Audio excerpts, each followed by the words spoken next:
on Zoom.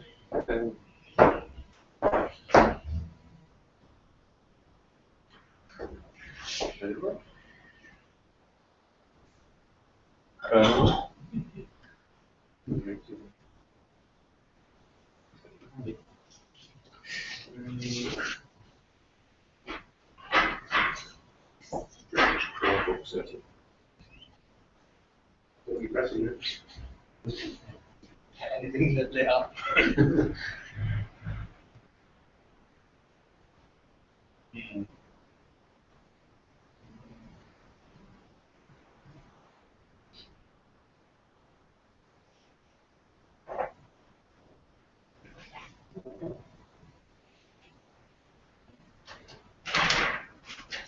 could be struggling. Could we try your back? Put it down. Yeah.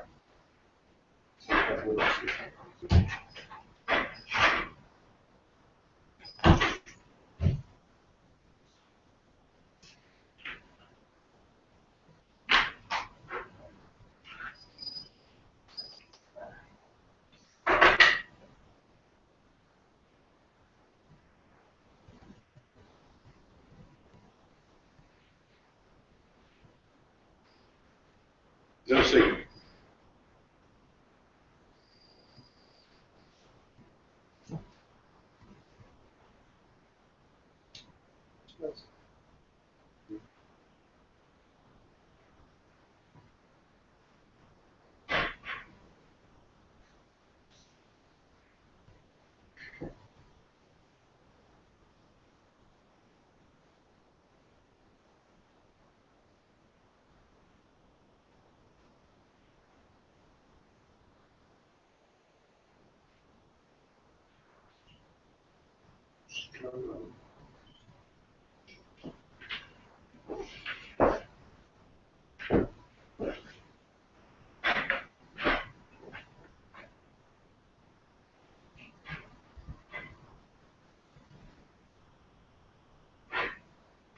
Press the buttons.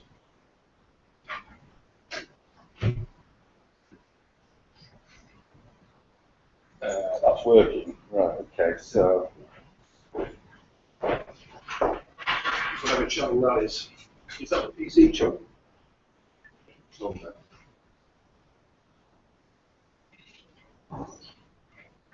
There you go. Good business.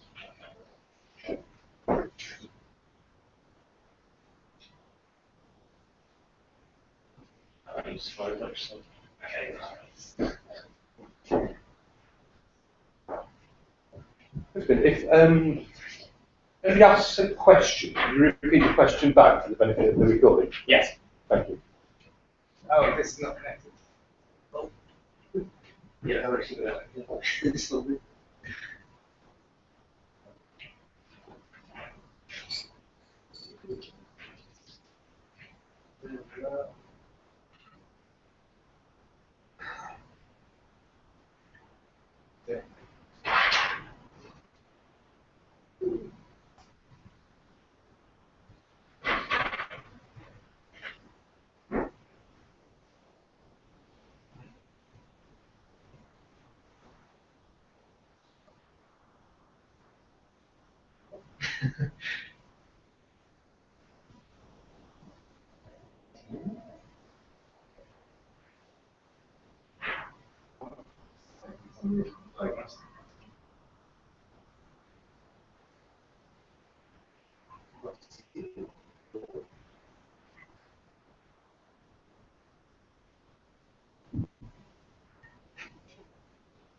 I think you're on there. Your Wi-Fi icon's appeared.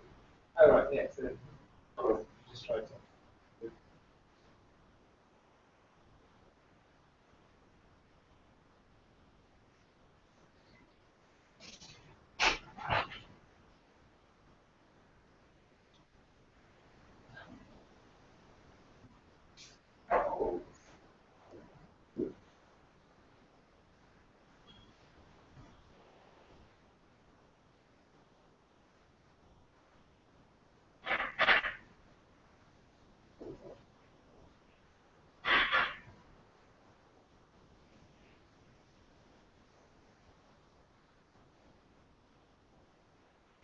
Is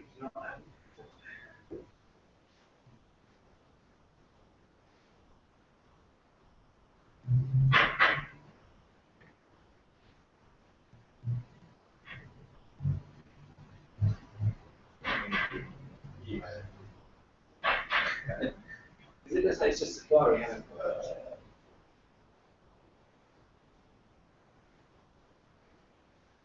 I think you might be flaky Wi-Fi.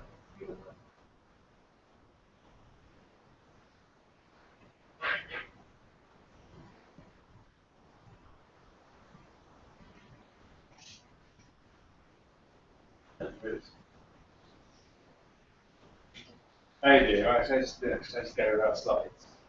I think it's a Wi-Fi problem. Yeah. Do you want to try and search the network type? Or Worth a try. Oh yes.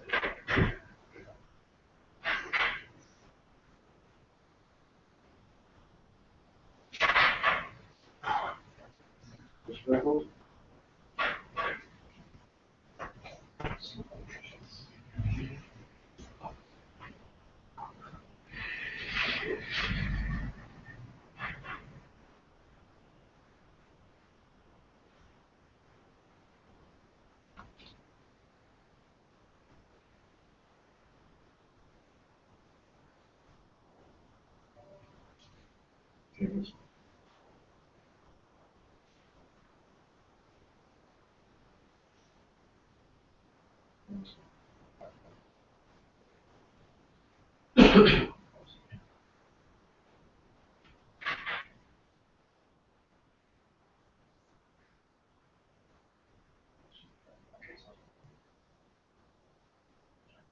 Yeah.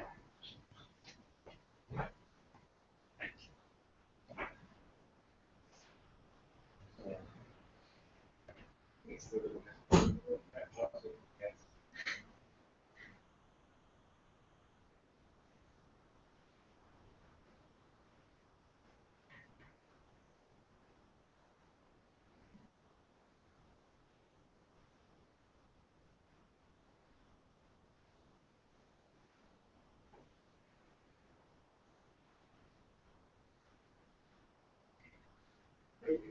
Progress. Hey. Yeah.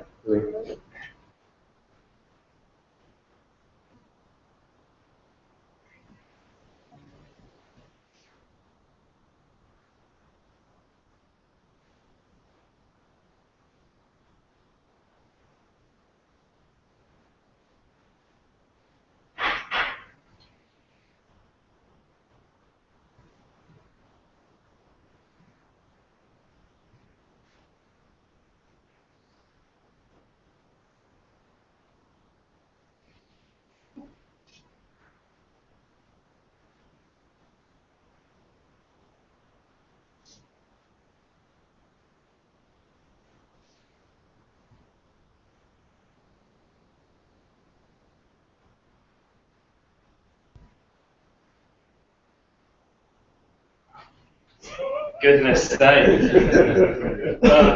Welcome to my private hell. Right. Now and then with your secret codes, Google.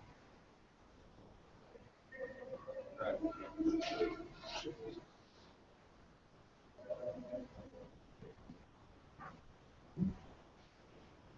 Brilliant. Sorted. That didn't take too long, did it? Here we go.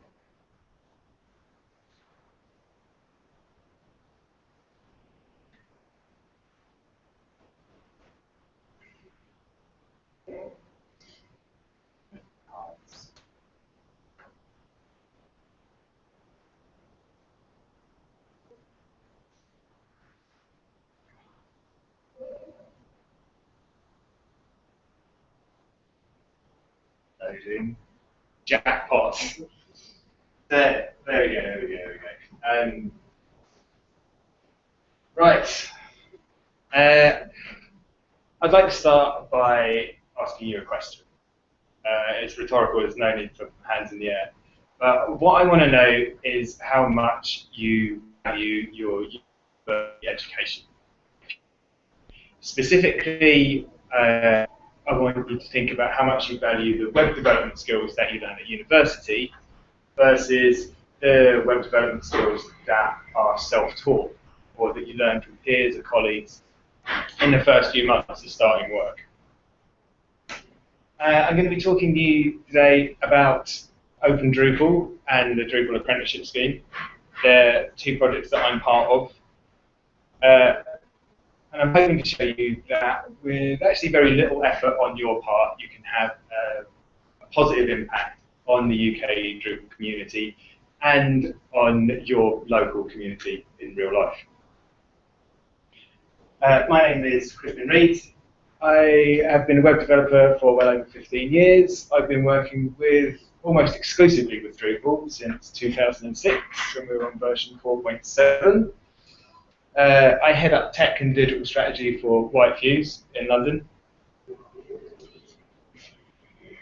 And yeah, as I said, I'm talking about the Open Drupal project and the apprenticeships. I'm going to be talking about the practical application, really, of apprenticeship learning in the workplace. And I've got a presentation, eventually, a presentation together that lasts about 35 minutes. Maybe I'll try and speed up, seeing as with the hectic beginning. And then we can go to a Q&A at the end about how you can become involved. I have Sheena here, Chris Wave Sheena, from Happy Apprentices, so she would be able to answer any more specific questions you have about the apprenticeship scheme, where it's more practical in the workplace stuff. So the current situation, it's a great time to be a Drupal developer right now. It's not like the olden days when anyone that wanted web development work done thought that open source was the devil's business. You know, people were completely convinced if something didn't come with an expensive proprietary license and a Microsoft badge, that it was a complete nonsense. When I was trying to get Drupal used for enterprise solutions back in the day, I would have to go and present to the board and basically be told off and have consultants tell me that open source was a terrible idea and that Drupal would break and it was a security risk and all these sorts of things. But nowadays clients come and ask for it by name. It's established. Drupal is established now. It's proven. It works. It is reliable. It doesn't break, and it's fast. You can build things very fast with Drupal, and it's massive. You know, in the olden days, you used to be able to scroll through the modules pages on Drupal.org, and now we've got like 10,000, 15,000 contributed modules. It's crazy. So my point really is that we're not the pioneers anymore. This is established now, and we're the settlers, we're the people that make good. And I think there's a lot of contributing factors to the success of Drupal. But one that I think is key is the way that we're able to apply open source principles across the entire community, across everything that we do.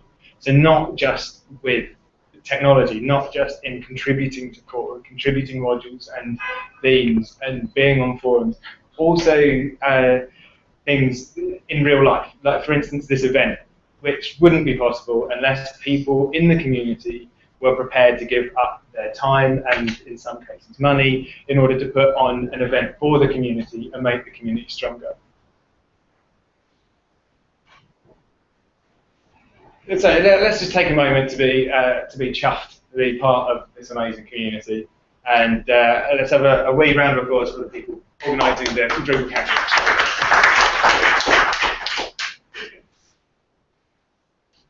Yorkshire. So the Drupal community, yes, dead strong. Go us. The Drupal industry, though, I would argue, has a couple of problems.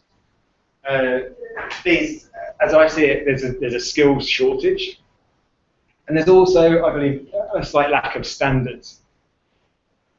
It's really difficult to find good Drupal developers, especially to hire good Drupal developers to become permanent members of staff.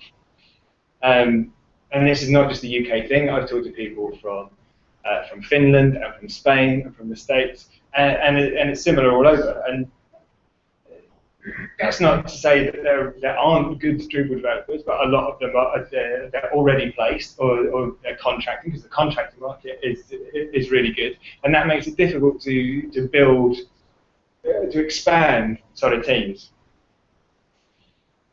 And yeah, as an employer or someone looking to create that sort of team, you're kind of in between a rock and a hard place.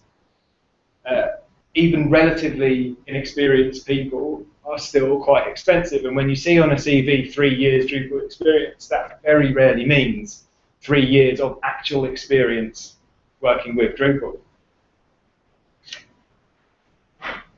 And this ties in with what Jacob was saying in his keynote, that there's PHP developers and there's Drupal developers. So when I see a lot when we take sites on, they're very well coded often, but they're not built very well to Drupal's strengths. So as an example, we have a large site that we're taking on right now that has 15 or so custom modules, and these modules are all very well commented. The code is written really well. They're playing to the Drupal rules. But as far as we've been able to tell from what we've looked at so far, that these 15 custom modules, the functions that they're performing could pretty much have been achieved using entity construction kit and some fields in taxonomy, views, and context. So I'm not trying to say that I know the best way to develop Drupal and everyone should play by my rules, it's my football and I'm going home. What I'm trying to push for is some sort of standard to the way that we build with Drupal. So possibilities then for someone looking to learn to code Drupal. There's options available. There's an absolute plethora of information about what to do and how to do it. But what I think this suffers from is filter failure. There's so much information that it's difficult to filter through. And as someone learning Drupal, your options are you just get stuck in, you start to build a site with Drupal, and great. Not going through my slides quick enough. The projector's getting ready with me. Let's say you learn by doing. This is probably the way that most of us have learned how to do Drupal. You learn by doing. You need to do a thing, and you're using Drupal, and you need to do an extra thing. You learn how to do it, and you do it. Your skills get better. There are courses to enroll in for people learning Drupal, but there's not a great deal of them. And from what I've seen, I haven't investigated it very fully, but from what I've seen, they don't go into such a level of detail. It's more about admin things and introducing the concept and the framework, rather than actually teaching people how to code really well using Drupal. And as an employer or what have you, the options to fulfilling the tech team that I want, I have my options are I can hire a contractor, which is very short term and very expensive, or I can get someone in who is less skilled and skill them up. But that has its own problems. Although it's a long-term solution, it's an immediate drain on resources. So not only in the fact that I will be paying someone financially who isn't skilled enough quite to do the work the way that I would like it done, also the people who are training them are an expensive resource to the company, and you can see how that's a massive drain. Other options, you could outsource training or use online training. Again, these are things that are not very structured, and they give a slow return. It takes a long time to build up the skills in the team. And another problem that exists, which is not really a Drupal one, it's more of a social one, and this is a fact, that young people from certain socio-economic backgrounds are more or less excluded from beginning a career in web development. And there's other contributing factors, but I see the main one as having a degree. I think as an industry, we kind of expect junior developers to have a degree and X years of experience to come in. And really, I'd like to question the validity of that, as to whether the degree is absolutely necessary. There's other perceived barriers, I guess, from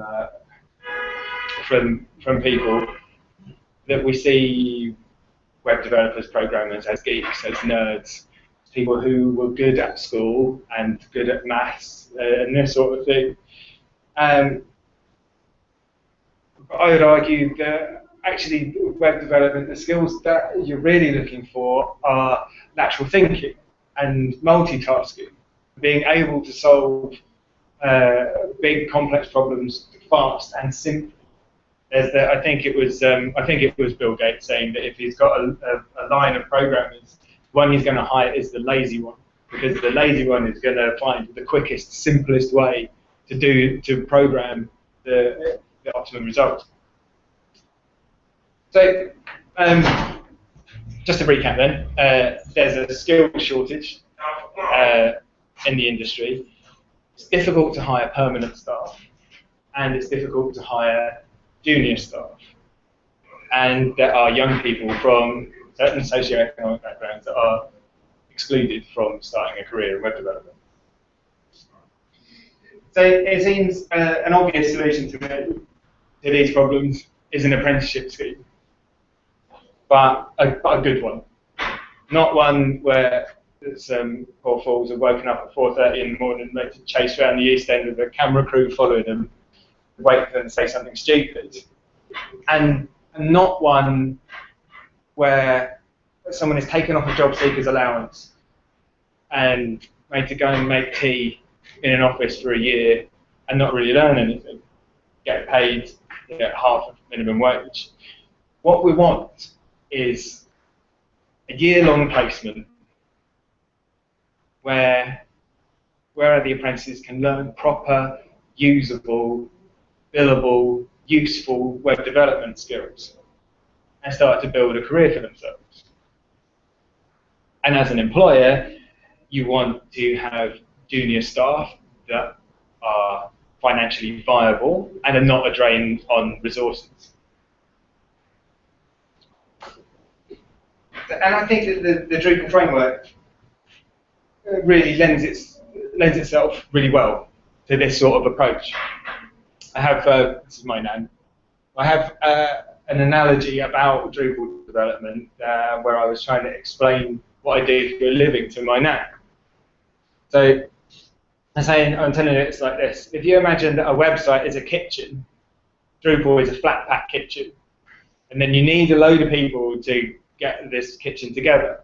So initially a designer starts and they draw out this fantasy kitchen that they have, and then they're showing these designs to the Drupal developers to say that I want you to build this from Drupal, and then maybe the Drupal developers are questioning why the designer has 3 very tiny Wii sinks with massive taps instead of one normal size sink with normal taps.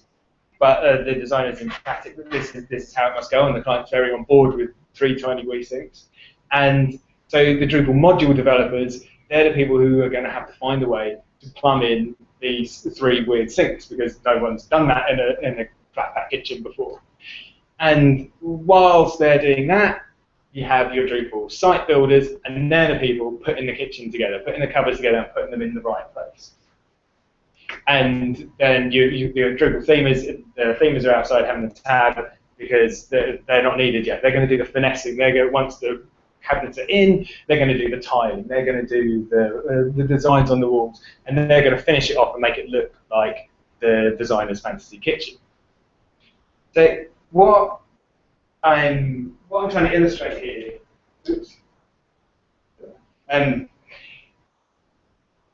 is that there's elements of Drupal development that can be taught relatively quickly that have an immediate production value, like the site builder. And yeah, so where I was at a year ago was I was trying to look at ways to build up the tech team at White Fuse. And I was reading some elaborate CVs, and I was fending off recruitment consultants, and we were discussing the floating the possibilities of a graduate scheme or of an apprenticeship scheme. And there's a thing that I'm part of the organisation Crew for in London, which is a bar camp for non-profit people. So we get half the room are people from digital and tech, and the other half are non-profits. And then we have a day whereby we co-create the agenda for the day, have a little unconference. And Headley Smith from Agile Collective was there, and he was telling me about the apprentice that he had, how quickly she was billable. And so we got talking, and he did a session actually on his project Open Drupal, which is taking the combined learnings of how Agile Collective were teaching their apprentice Drupal. So they had all this in documentation, and they decided to, in open source style, contribute this back to the community so everyone can learn from it. So I joined in with the Open Drupal project that has become a real cornerstone for having apprentices in the workplace and managing their learning. It's basically what it's becoming is a curriculum. It's a set of resources and learning aids, study aids to help people learn Drupal. So at the moment, it's in Google Docs. You can go and find it in Google Docs. I'll give out the link at the end. And if you want to become a contributor, you just have to request access and granted.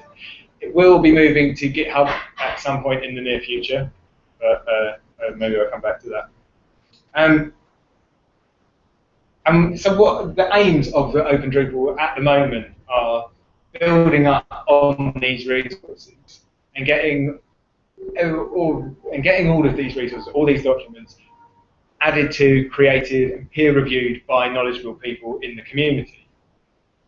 And then what we end up with, what we already have, but what we can extend is this great resource, which is brilliant for people coming to learn Drupal because they have, instead of this sea of information where they don't know what to pick, they have a community-vetted list of links and instructions and ideals and ideas.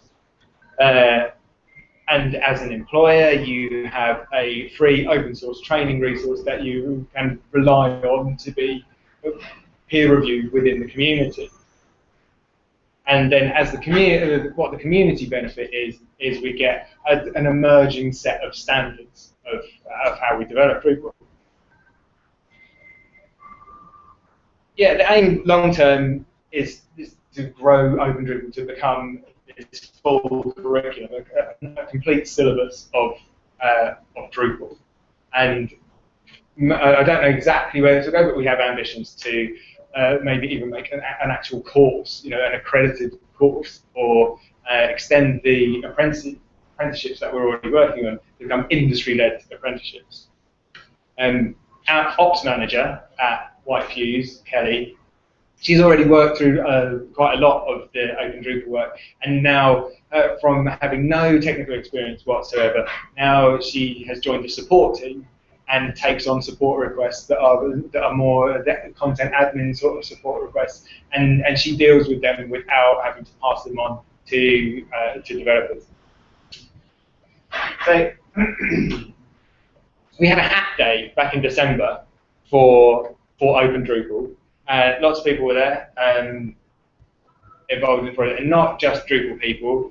Sheena was there, for example, and at that point, Sheena you were just starting you had candidates for the apprenticeship scheme, and they were about to work towards the training and placement. So we quickly changed the hack day to focus directly on materials that Happy Computers could use in a 2-week pre-apprenticeship training program in order to get the candidates clued up on Drupal and billable as soon as possible once they get to the workplace. So that's often became what, at the moment, we're calling the Open Drupal Foundation. It's a quick, comprehensive introduction focused on site building and immediately billable tasks like content types, taxonomy, views, that sort of thing. We're also using it as like a gateway to programming. So we're eliminating the barrier of like a blank screen and you must learn this entire language. So we give people these big building blocks that the Drupal framework is perfect for, and then they get to understand how they can build an entire site. So yes, pilot screen. So six candidates chosen from 35 applicants to attend the pilot scheme held at Happy Computers in Whitechapel. The training is also centred around the creation of like a personal CV site. So it's quite a basic Drupal site with pages and a blog, a few other bits and pieces, taxonomy structure, that sort of thing. And so what they get at the end of 2 weeks when they go to interviews at their prospective placements, what they have is a site that they can show people, they can show the developers how much they've learned. So the blog charts their progress through those 2 weeks. They're a daily blog. And this gives the people who are about to take them on a much better idea about them as a person and about them as a potential developer. We also tried to make it rewarding on a daily basis. So one of the things we started from was a thing that Headley had prepared for Code Club, where you can get someone with no experience at all to put a Drupal site together and up and running on Pantheon in 2 hours. So that's where it starts from. So from day one, they have a site that is theirs, and then every day they go back and they make improvements to that, and then they blog about it.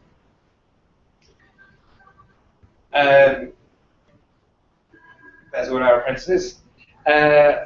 So following the completion of the training, then they're eligible for placement in across the companies that had signed up. And they go off for interviews and show people their CV and their site and their property. This is Jack. Jack is our apprentice at Whitefuse. He has been with us 8 weeks now, and he was doing billable work in week 4. Not a great deal of billable work, but that's when he started doing work we could legitimately bill to clients. He has contact time that is split across the whole agency.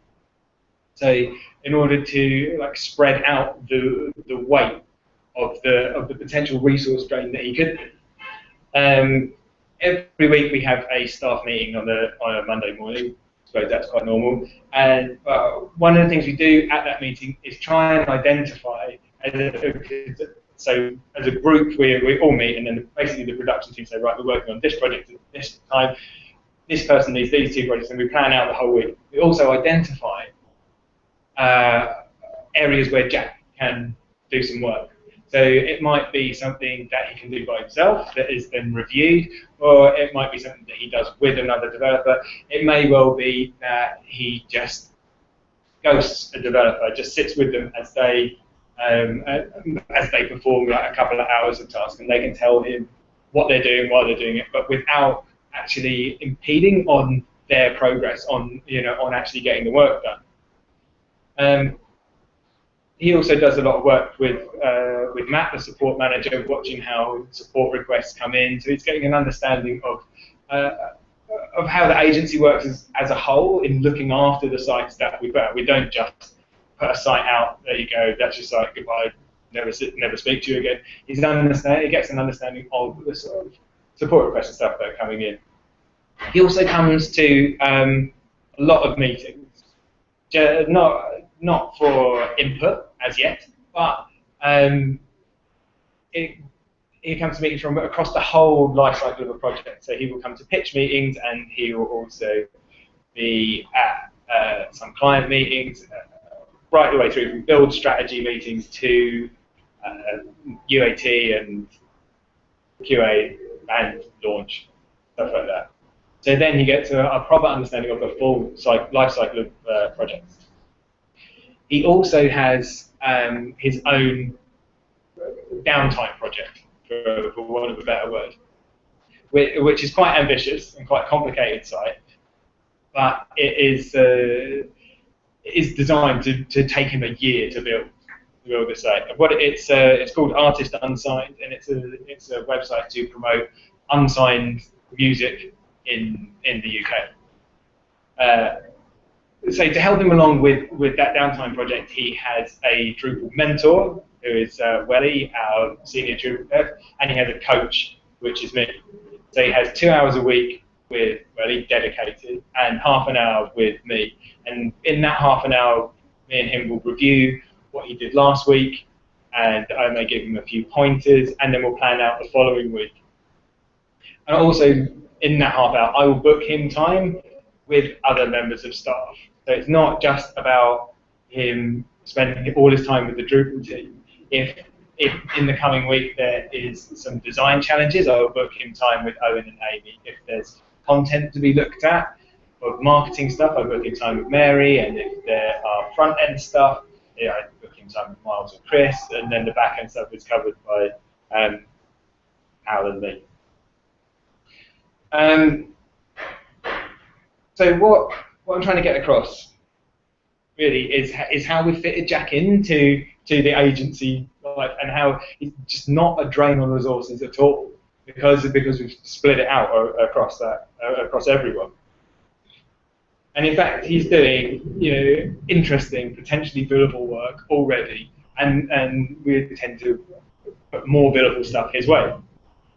Our aim is to have him doing 40% billable work by 6 months and 60% in 10 months. And then at the end of his year placement, he should come out as a legitimate full-stack Drupal developer. So we're really, really pleased with how the pilot's gone, and we want to do more. We want to do it again. We're sharing all the companies who took the placements on are sharing their knowledge of what went right, what went wrong, what they're doing, and so forth, and that all comes back into shared learning that can be accessed by anyone looking at taking an apprentice on, or someone who already has taken an apprentice on, and we're learning from each other. We've got a potential one starting in Oxford, and we're redoing one in London at the end of the summer.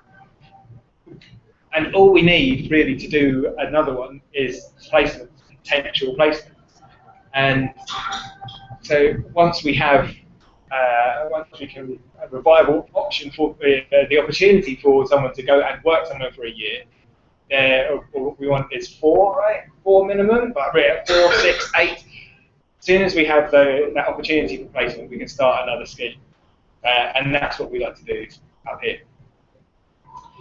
So, quick recap of everything. It's 1:45 already.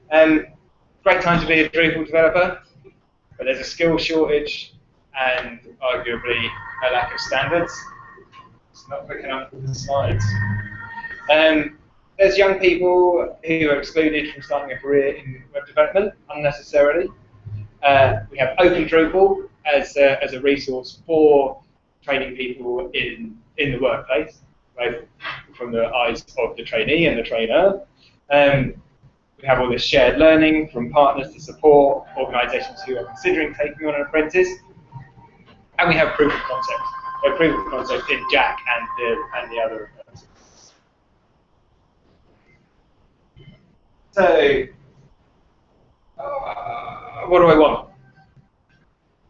I want it to become the norm. I want everyone to be considering taking on apprentices. It doesn't have to be an enormous agency to be able to take on an apprentice.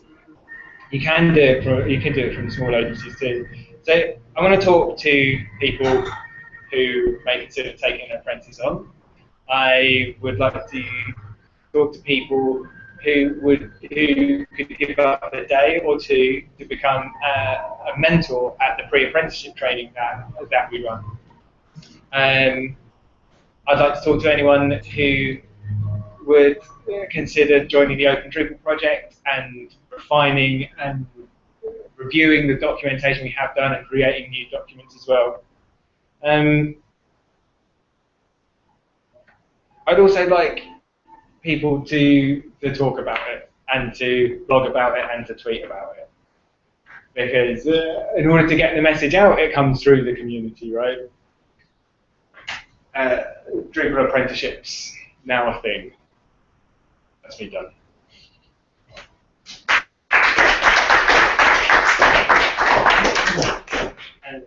Sheena, did you want to say a few words? Just a couple of words. I work for a company called Heavy Computers, and we are a training company, primarily in IT and leadership and management training. I've been running apprenticeship programs for about 8 years now, and up until last year, it was all end-user apprenticeships, so very much how people use their computer in the workplace. Last year I met a Drupal developer, and he was talking about the shortage of skills within the Drupal industry. So we had this bright idea, hey, let's do apprenticeships. So that's where it started, and that's where it's at. It's all very new. But the thing that we bring to it is that we have we're funded by the Skills Funding Agency. They're a government body that funds post-19 education and apprenticeships. So we're funded by the Skills Funding Agency. They fund us to deliver apprenticeship qualifications. So our part in an apprenticeship program is that we will recruit young people. So we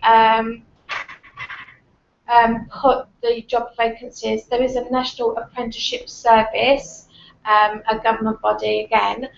They have a website where all apprenticeship vacancies are listed, so apprenticeships in every type of business. So we would advertise the vacancy on that website.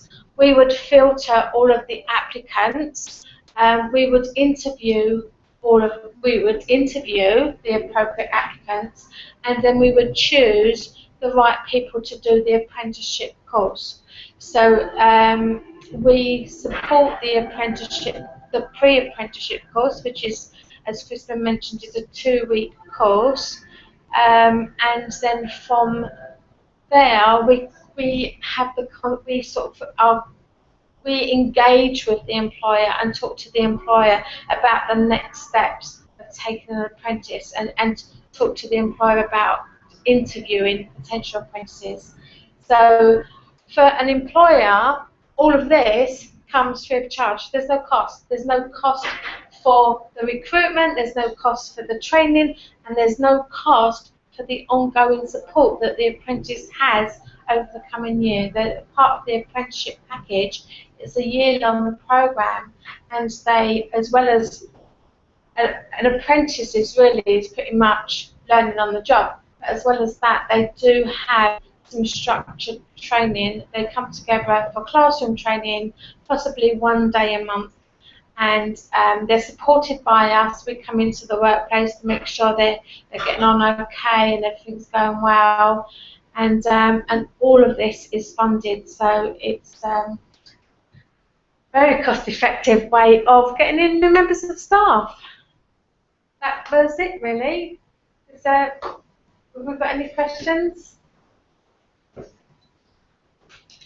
In terms of that recruitment, the recruitment process, is that all taken part in London at the moment? Is there anything else to come? No, the idea of us coming today is that we would really like to replicate what we've done in London across the country. the first step is going to be getting employers engaged in it. So as soon as we've got employers that say, I would like to take on an apprentice, as soon as we have a few of them in any region, then we can recruit the youngsters from that region. We can run the pre-apprenticeship 2-week course in that region, and then, you know, then it's down to the employers to interview the group that we get in. Typically, we get in a group, probably, we'd look to get a group of 8 to 12 young people onto the pre-apprenticeship course, and then we would select the most appropriate to go out for interview. And what we look for when we're recruiting is we don't look for people that have youngsters that have got all of the skills. We are looking there for the youngsters that are really interested in this as a career and have the potential to be able to do it. So that's why we do the 2-week course before they actually join the company, so that we can check that they have got ability and they have got the potential and they have got the right attitude, so that we can send them out to the employer.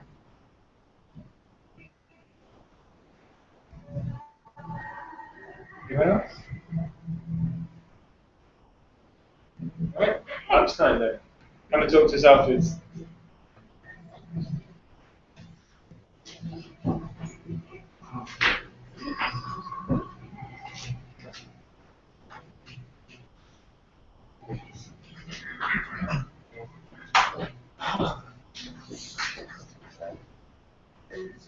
Cheers, thanks a lot for that.